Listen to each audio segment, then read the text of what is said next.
નમસ્કાર મિત્રો, star education તરફથી હું હાર્દિક છાટપાર ફરી એક વાર આપ સૌનું હાર્દિક સ્વાગત કરું છું. મિત્રો, આપણે ઇંગ્લિશ ગ્રામરની જે લેક્ચર સિરીઝ હતી એ જે અધૂરી હતી. લાસ્ટ ટાઈમ આપણે ટેન્સના ઓવરવ્યૂ ને એવું બધું જોયેલું હતું. તો હવે આજના લેક્ચરમાં આપણે ટેન્સીસ ચાલુ કરી રહ્યા છીએ. તો ટેન્સીસમાં આપણે સૌથી પહેલો ટેન્સ આપણે ચાલુ કરશું સિમ્પલ પ્રેઝન્ટ ટેન્સ, એટલે કે સાદો વર્તમાન કાળ. બરાબર, સિમ્પલ પ્રેઝન્ટ ટેન્સ એટલે કે સાદો વર્તમાન કાળ છે. ત્યાંથી આપણે આજનો લેક્ચર આપણે ચાલુ કરી રહ્યા છીએ. તો મિત્રો, આની અંદર આ આખો લેક્ચર છે બરાબર, એ 3 પોર્શનની અંદર ડિવાઈડ થશે. સૌથી પહેલાં તો સિમ્પલ સેન્ટેન્સીસ આપણે આની અંદર જોશું. ત્યારબાદ નેગેટિવ સેન્ટેન્સીસ જોશું, સિમ્પલ પ્રેઝન્ટ ટેન્સના નેગેટિવ સેન્ટેન્સીસ, અને સિમ્પલ પ્રેઝન્ટ ટેન્સના ઇન્ટ્રોગેટિવ એટલે કે પ્રશ્નાર્થ વાક્યો. બરાબર, નકાર વાક્યો અને પ્રશ્નાર્થ વાક્ય. સાદા વર્તમાન કાળના પ્રશ્નાર્થ અને નકાર વાક્યો અને સાદા વાક્ય, આ 3 દરેક ટેન્સીસની અંદર આપણે આવી જ રીતની સિક્વન્સ રહેશે. બરાબર, તો હવે આપણે આજનો લેક્ચર ચાલુ કરીએ. મિત્રો, લેક્ચર આગળ વધારતા પહેલાં હું તમને એક વસ્તુ કહી દઉં કે પ્લીઝ અમારી ચેનલને સબસ્ક્રાઈબ કરી લેજો, જેથી અમારી કોઈ પણ અપડેટ્સ છે તમારાથી મિસ ના થઈ જાય. દરેક પ્રકારની કોમ્પિટિટિવ એક્ઝામને લગતા ન્યૂઝ પણ મૂકવામાં આવશે અને કોમ્પિટિટિવ એક્ઝામને લગતા લેક્ચર્સ પણ મૂકવામાં આવશે. અને મિત્રો, જો તમને અમારા લેક્ચર પસંદ આવતા હોય તો જરૂરથી લાઇક કરજો, અથવા તો ન ગમતા હોય તો ડિસલાઇક કરજો, પણ કરજો જરૂર. બરાબર મિત્રો, તો મિત્રો હવે આપણે આજનો લેક્ચર ચાલુ કરી રહ્યા છીએ. તો સૌથી પહેલાં તો સાદો વર્તમાન કાળ છે બરાબર, એનો ઉપયોગ ક્યાં ક્યાં થાય છે એ જોઈએ. તો કે વર્તમાનમાં થતી ક્રિયાઓ દર્શાવો. એક તો વર્તમાનમાં કોઈ પણ ક્રિયાઓ થતી હોય તો એ દર્શાવવા માટે સાદા વર્તમાન કાળનો ઉપયોગ થશે. ત્યારબાદ રોજિંદી ક્રિયાઓ દર્શાવવા માટે, બરાબર, કે તમે જે ડેઇલી ક્રિયાઓ કરો છો, રીડિંગ કરો, વોકિંગ કરો, બરાબર, કંઈક ડેઇલી તમે કંઈ જતા હો, તો એ બધી ક્રિયાઓ છે બરાબર, એ આની અંદર આવશે રોજિંદી ક્રિયાઓમાં. બરાબર, એ બીજા મુદ્દામાં આવશે. ત્યારબાદ સનાતન સત્ય ઘટનાઓ દર્શાવવી હોય તો સનાતન સત્ય ઘટનાઓ પણ સાદા વર્તમાન કાળની અંદર જ દર્શાવાય છે. સનાતન સત્ય ઘટનાઓ દર્શાવવા માટે પણ સાદો વર્તમાન કાળ વપરાય છે. તો આ 3 પોઈન્ટ છે બરાબર, જ્યાં સાદા વર્તમાન કાળનો ઉપયોગ થાય છે. 3 પોઈન્ટની અંદર સાદો વર્તમાન કાળ મોસ્ટ ઓફ યુઝ થાય છે. કોઈ પણ સનાતન વાક્ય દર્શાવવું હોય, જેમ કે સૂર્ય દરરોજ પૂર્વમાંથી ઉગે છે. બરાબર, તો the sun rises in the East. Okay, તો એ પણ શું થયું, સાદા વર્તમાન કાળનું વાક્ય થયું અને સનાતન સત્ય ઘટના છે. બરાબર, આપણે થોડાક એક્ઝામ્પલ હમણાં જોશું, સ્ટેપ બાય સ્ટેપ આગળ વધીએ એમ, એટલે તમને વધારે આઈડિયા આવી જશે. ત્યારબાદ કીવર્ડ્સ. મિત્રો, કીવર્ડ્સ એવી વસ્તુ છે કે જે તમે સેન્ટેન્સ તમને આપેલું હોય બરાબર, તો એમાંથી તમે સાદા વર્તમાન કાળનું વાક્ય છે, એ સેન્ટેન્સ આપેલું છે, એ સાદા વર્તમાન કાળનું વાક્ય છે, એના માટે કોઈ પણ કીવર્ડ ફિક્સ હોય તો એ કીવર્ડ્સ છે કયા કયા છે તો એ જોઈએ. એના ઉપરથી આપણને ખબર પડી જાય કે એ વાક્ય છે એ સાદા વર્તમાન કાળનું જ વાક્ય છે. જેમ કે ઓલવેઝ, ડેઇલી, એવરીડે. હવે અહીંયા એવરીડે છે તો એમાં એવરીડેની સાથે કોઈ પણ સમયવાળો શબ્દ આપી દે, જેમ કે એવરી મંથ, એવરી વીક, બરાબર, every year, every Sunday, every Monday, આવી રીતે કોઈ પણ એવરી જાન્યુઆરી, એવરી ફેબ્રુઆરી, એવી રીતે કોઈ પણ વસ્તુ આવી શકે છે. તો કોઈ પણ સમય દર્શાવતો શબ્દ એવરીની સાથે જોડી દઈએ, એવરી મોર્નિંગ જોડી દઈએ, એવરી નાઇટ જોડી દઈએ, બરાબર, તો એ પણ સાદા વર્તમાન કાળનું જ બને. ઓકે, એટલે માત્ર એવરીડે છે એવું નહીં, કોઈ પણ સમયવાળો શબ્દ એવરીની સાથે જોડેલો હોય બરાબર, તો એ એની અંદર આવશે. ત્યારબાદ સમટાઈમ્સ છે, ઓફન છે, યુઝ્યુઅલી છે. તો આ બધા શબ્દો છે જે સાદા વર્તમાન કાળનું વાક્ય છે એવું સૂચવે છે.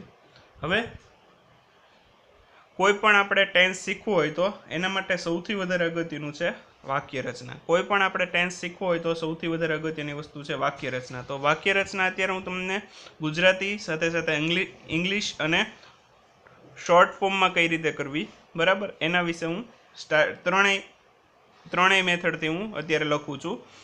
પછી જેમ જેમ આપણે આગળ જતા જશું આગળના લેક્ચરમાં, ત્યારબાદ હું તમને ખાલી શોર્ટમાં જ આવી રીતે લખીશ, શોર્ટ ફોર્મમાં જ લખીશ. એટલે અત્યારે મેં તમને બધું એટલા માટે બતાવેલું છે કે તમને ખ્યાલ આવે.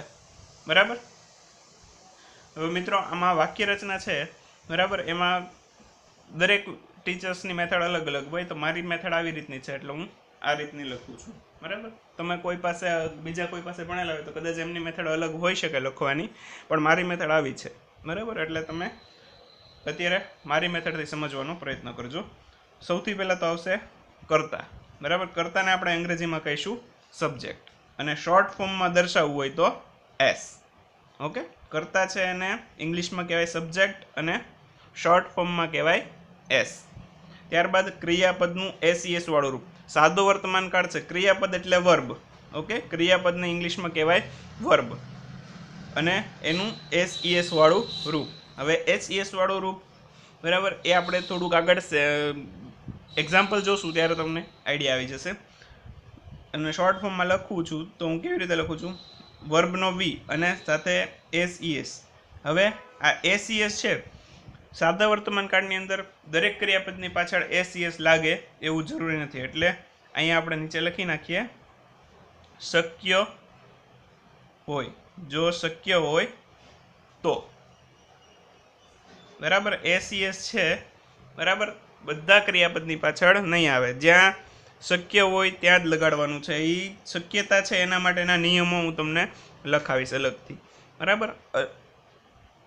ત્યારબાદ આગળ જોઈએ કર્મ. કર્મને ઇંગ્લિશમાં કહેવાય ઓબ્જેક્ટ અને શોર્ટ ફોર્મમાં દર્શાવીએ છીએ આપણે એને ઓ વડે. અને ત્યારબાદ અન્ય શબ્દો.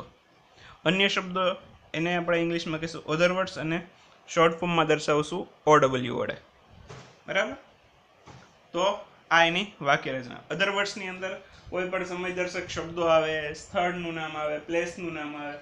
ઓકે, તો આવી રીતે અન્ય શબ્દોની અંદર આ બધી વસ્તુ ઇન્ક્લુડ થાય. ઓકે, ત્યારબાદ એક્ઝામ્પલ એક જોઈએ. Ramesh place cricket in the garden every day. Okay, Ramesh place cricket in the garden every day. તો મિત્રો અહીંયા તમે કર્તા તરીકે કોણ છે, રમેશ. ક્રિયાપદનું એસ વાળું રૂપ બરાબર. એ શું કામ ક્યારે લાગે ને ક્યારે ના લાગે એના નિયમો હમણાં આપણે જોઈએ જ છીએ બરાબર. એટલે અત્યારે આપણે એના વિશે કાંઈ ડિસ્કસ નથી કરતા અત્યારે બરાબર. ત્યારબાદ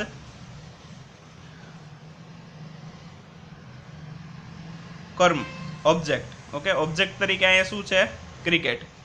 ઓબ્જેક્ટ તરીકે અહીંયા શું છે આપણને, ક્રિકેટ. સબ્જેક્ટ બરાબર, વર્બ વિથ એસ, ઓબ્જેક્ટ અને અધર વર્ડ્સની અંદર આખું in the garden every day, એ બધું અધર વર્ડ્સની અંદર જ ઇન્ક્લુડ થાય. તો આખી આ રીતની વાક્ય રચના મુજબ આપણું સેન્ટેન્સ બનેલું છે બરાબર. તો હવે થોડાક નિયમો જોઈ લઈએ. અને સિમ્પલ પ્રેઝન્ટ ટેન્સ માટે સૌથી વધારે કોમ્પ્લિકેટ ટેન્સ હોય આખા ઇંગ્લિશ ગ્રામરની અંદર તો સિમ્પલ પ્રેઝન્ટ ટેન્સ. જો આ ફર્સ્ટ તમે વ્યવસ્થિત રીતે સમજી લેશો તો આગળના જેટલા પણ જે ટેન્સીસ આવે છે એ તમને સમજવા માટે ખૂબ જ ઇઝી પડશે. એટલે આના માટે હું નિયમો પણ એટલા જ લખાવીશ, કેમ કે આ ટેન્સને સમજવો ખૂબ જ કોમ્પ્લિકેટ છે, અઘરો છે. એટલે નિયમો ખાસ તમે પણ નોટ ડાઉન કરી લેજો ને લખી લેજો. તો આપણે હવે નિયમો જોઈ રહ્યા છીએ. તો હવે ફર્સ્ટ નિયમ છે, પહેલો નિયમ, કરતા પછી તરત જ ક્રિયાપદનું એસ વાળું રૂપ મુકાય. કરતા પછી છે તરત જ ક્રિયાપદનું એસ વાળું રૂપ મુકાય, પણ શક્ય હોય તો જ બરાબર. શક્ય હોય તો જ મૂકવાનું છે બરાબર, બધામાં નથી મૂકવાનું. હવે એ શક્યતા શું છે એ જોઈએ. તો કે જો કર્તા તરીકે ત્રીજો પુરુષ એકવચન હોય તો જ ક્રિયાપદની પાછળ એસ મુકાય બરાબર. જો કર્તા તરીકે ત્રીજો પુરુષ એકવચન હોય તો ને તો જ તે ક્રિયાપદની પાછળ એસ મુકાય. હવે મિત્રો અહીંયા આપણને ડાઉટ થાય કે ત્રીજો પુરુષ એકવચન શું છે બરાબર. તો ત્રીજો પુરુષ એકવચન છે બરાબર, એ આપણે સમજી લઈએ હવે. તો મિત્રો હવે આપણે ત્રીજો પુરુષ એકવચન સમજીએ છીએ બરાબર. તો એના માટે આપણે સૌથી પહેલાં એક ટેબલ યાદ રાખવું પડશે તમારે.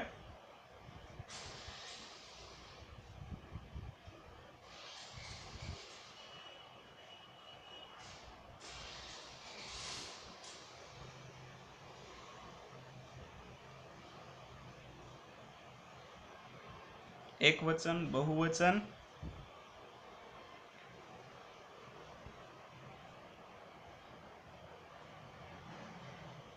प्रथम पुरुष बीजो पुरुष અને ત્રીજો પુરુષ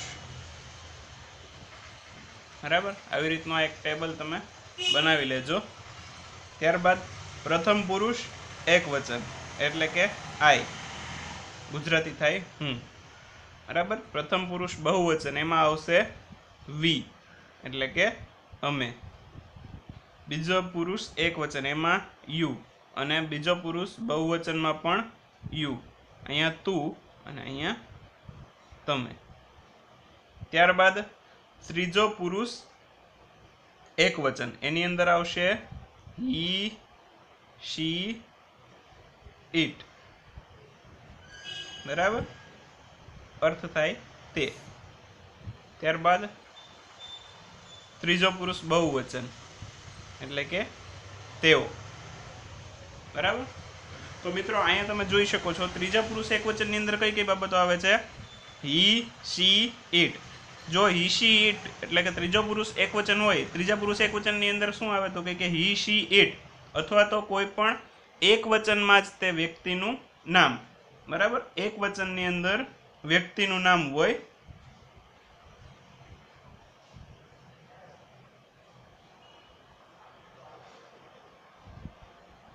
જેમ કે રમેશ લઈ લ્યો રાજેશ લઈ લ્યો રાહુલ લઈ લ્યો તો આવી રીતના કોઈ પણ નામ છે બરાબર જે માત્ર કેમાં હોવું જોઈએ એક વચનમાં હોવું જોઈએ જો એમાં પણ બહુવચનમાં આવી જાય રમેશ એન્ડ રાજેશ તો એ બહુવચન થઈ ગયું એટલે એ ત્રીજા પુરુષ એકવચનની અંદર ઇન્ક્લુડ નથી થતું તો ખાસ યાદ રાખજો આ કોષ્ટક યાદ રાખજો જે તમને ખૂબ જ ઉપયોગી થશે બરાબર આ ત્રીજા પુરુષ એકવચનની અંદર આટલી બાબતો આવે છે એટલે ત્રીજો પુરુષ એકવચન ખાસ યાદ રાખજો બરાબર ત્રીજો પુરુષ એકવચન દરેક ટેન્સીસ ઇંગ્લિશ ગ્રામર માટે ખૂબ જ અગત્યનો છે બરાબર દરેક ટેન્સીસ સમજવો હોય તો એમાં બધામાં ત્રીજો પુરુષ એકવચન તમને ખબર હોવી જોઈએ એટલા માટે જ મેં તમને આ અત્યારે કરાવેલું છે બરાબર તો હવે આપણે આગળ વધીએ છીએ તો હવે આપણે જોઈ લીધું કે ત્રીજો પુરુષ એકવચન શું છે બરાબર છતાં પણ ન સમજાણું હોય તો કોમેન્ટમાં તમારો ડાઉટ પૂછજો હું અલગથી તમને વિડીયો બનાવીને સમજાવીશ જો કાંઈ ડાઉટ ક્લિયર ન થયો હોય તો અલગથી વિડીયો બનાવીને સમજાવી દઈશ ત્રીજો પુરુષ એકવચન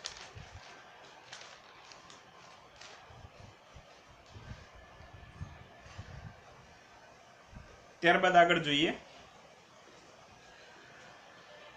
જો કર્તા તરીકે ત્રીજો પુરુષ એકવચન ના હોય તો ક્રિયાપદનું મૂળ રૂપ જ મુકાય બરાબર હવે આપણને એ પણ ખબર પડી ગઈ કે જો ત્રીજો પુરુષ એકવચન ન હોય તો શું કરવાનું તો ક્રિયાપદનું મૂળ રૂપ એઝ ઇટ ઇઝ મૂકી દેવાનું જેમ કે પ્લે હોય તો એઝ ઇટ ઇઝ પ્લે મૂકી દેવાનું ત્યારબાદ આગળ જોઈએ હવે એસ ક્યારે લગાડવો અને ઈએસ ક્યારે લગાડવો બરાબર અત્યાર સુધીમાં આપણે એમ જોયું કે ત્રીજો પુરુષ એકવચન હોય બરાબર તો શું મૂકવાનું ક્રિયાપદની પાછળ એસ ઈએસ મૂકવાનું ના હોય તો કાંઈ પ્રશ્ન નથી જેમ ક્રિયાપદ હોય બેઠે બેઠું મૂકી દેશું બરાબર પણ જો ત્રીજો પુરુષ એકવચન હોય તો એસ મૂકવો કે ઈએસ મૂકવો એના માટેના હવે નિયમો જોઈએ છીએ તો જો ક્રિયાપદનો છેલ્લો અક્ષર S double S SH CH X કે ઓ હોય બરાબર તો ક્રિયાપદની પાછળ ઈએસ લગાડશું શું લગાડશું ઈએસ મિત્રો અહીંયા આપણે બહુવચન નથી કરતા આ ક્રિયાપદ માટેના નિયમો છે ઓકે એટલે બહુવચનની સાથે આને કમ્બાઈન ન કરી નાખતા પ્લીઝ ઓકે તો જો ક્રિયાપદનો છેલ્લો અક્ષર S double S H H CH કે સીએચ એક્સ કે ઓ હોય તો ક્રિયાપદની પાછળ આપણે શું લગાડશું ઈએસ ઓકે ત્યારબાદ જો ક્રિયાપદની પાછળ છેલ્લો અક્ષર S double S S H C H X કે ઓ ના હોય તો ક્રિયાપદની પાછળ શું મૂકવાનું એસ તો હવે આપણને ખબર પડી ગઈ છે કે એસ ક્યારે મૂકવાનો અને ઈએસ ક્યારે મૂકવાનો ઓકે ત્યારબાદ આગળ જોઈએ જો ક્રિયાપદનો છેલ્લો અક્ષર વાય હોય અને વાયની પહેલાનો અક્ષર વ્યંજન હોય તો વાય દૂર કરવાનો અને આઈઈએસ મૂકશું વાય દૂર કરી અને આઈઈએસ મૂકશું જેમ કે આપણે એક એક્ઝામ્પલ જોઈ લઈએ ટ્રાય તો ટ્રાયમાં વાય છે, વાયની સ્વર વ્યંજનનો આપણે ડિફરન્સ પહેલાં જ જોઈ ગયેલા છીએ, બરાબર. સ્વર છે એ ઈ આઈ ઓ યુ, એની સિવાયના બધા વ્યંજન કહેવાય. તો આ એ ઈ આઈ ઓ યુમાંથી આર છે એ આઈ ઓમાંથી આવતો નથી. તો વાયની પહેલાનો અક્ષર શું છે? વ્યંજન કહેવાય. આ વ્યંજન છે, બરાબર. તો શું નિયમ શું કહે છે? વાય દૂર કરી અને આઈઈએસ મૂકવાનું, બરાબર. ટ્રાઇસ, ઓકે, આવી રીતે. એવી જ રીતે ક્રાય, બરાબર. તો ક્રાઇસ. ત્યારબાદ આપણે એક સીએચ, આમાંથી પણ એક એક્ઝામ્પલ જોઈ લઈએ, જેમ કે ટીચ, બરાબર. તો છેલ્લો અક્ષર સીએચ આવ્યો તો શું મૂકશું આપણે? ટીચીસ, ઓકે, ઈએસ મૂકાશે. તો આવી રીતે આવશે, બરાબર. તો આશા રાખું છું કે સમજાઈ ગયું છે. હવે થોડાક એક્ઝામ્પલ જોઈ લઈએ, બરાબર. આ જે એક્ઝામ્પલ છે એ સિમ્પલ સેન્ટેન્સીસ છે.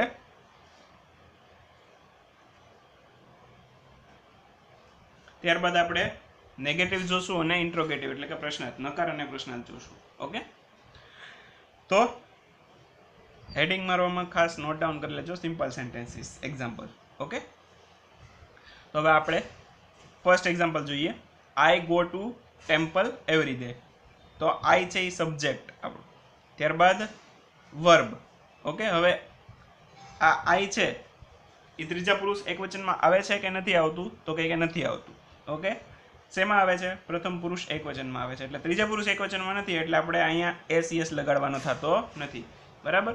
એટલે જો આ ત્રીજા પુરુષ એકવચનમાં હોત, અહીંયા કોઈ પણ નામ હોત, હી હોત, અથવા તો કોઈ પણ સિંગલ કંઈક એક પર્સનનું નામ આપી દીધું હોત, તો આપણે અહીંયા એસ મૂકવાનો થાત, okay.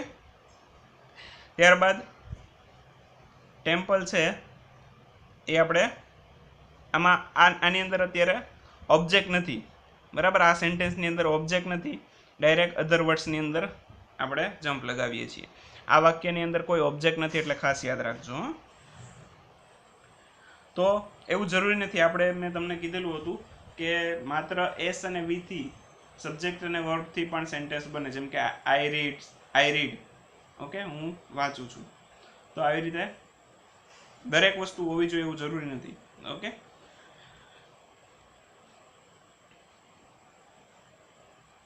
I go to temple every day. હું દરરોજ મંદિરે જાઉં છું.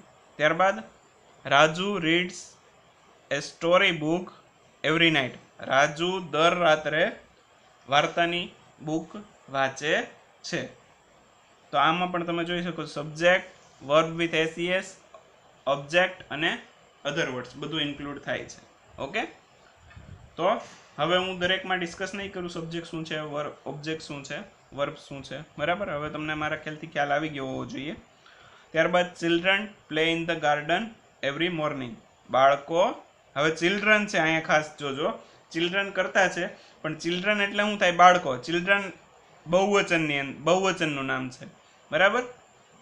તો ચિલ્ડ્રન બહુવચન છે, તો આ ત્રીજા પુરુષ એકવચનની અંદર ઇન્ક્લુડ થતું નથી, એટલે અહીંયા એસ લગાડવાનો થશે નહીં, બરાબર.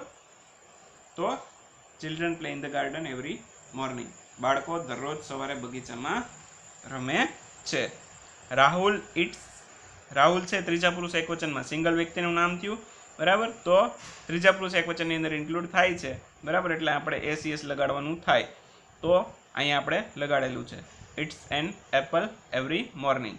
તો રાહુલ દર સવારે સફરજન ખાય છે. ત્યારબાદ આપણે હવે સનાતન સત્ય ઘટનાઓના થોડાક સેન્ટેન્સીસ જોઈએ. The sun always rises in the east. સૂર્ય હંમેશા પૂર્વમાંથી ઉગે છે. The cow gives us milk. Okay, ગાય દૂધ આપે છે. ગાય આપણને દૂધ આપે છે. તો આ પણ સનાતન સત્ય ઘટના છે. કોઈ દિવસ છાસ કે એવું તો કાંઈ દીધું નથી, બરાબર, એટલે સનાતન સત્ય ઘટના જ થઈ. ત્યારબાદ the earth moves around the sun. પૃથ્વી સૂર્યની આસપાસ ફરે છે. તો આ બધા સનાતન સત્ય ઘટનાઓ છે, એને દર્શાવવું હોય તો પણ સાદો વર્તમાન કાળ બને. મિત્રો એક વસ્તુ યાદ રાખજો કે સનાતન સત્ય ઘટના હોય એનું નેગેટિવ સેન્ટેન્સીસ કોઈ દિવસ ના બને, પણ તમે કરવું હોય તો તમે કેવી રીતે કરી શકો, બરાબર. તો કઈ કે જો અહીંયા the sun always rises in the East. તો આપણે નેગેટિવ જેવું બનાવવું હોય તો કેવી રીતે કરાય? The sun does not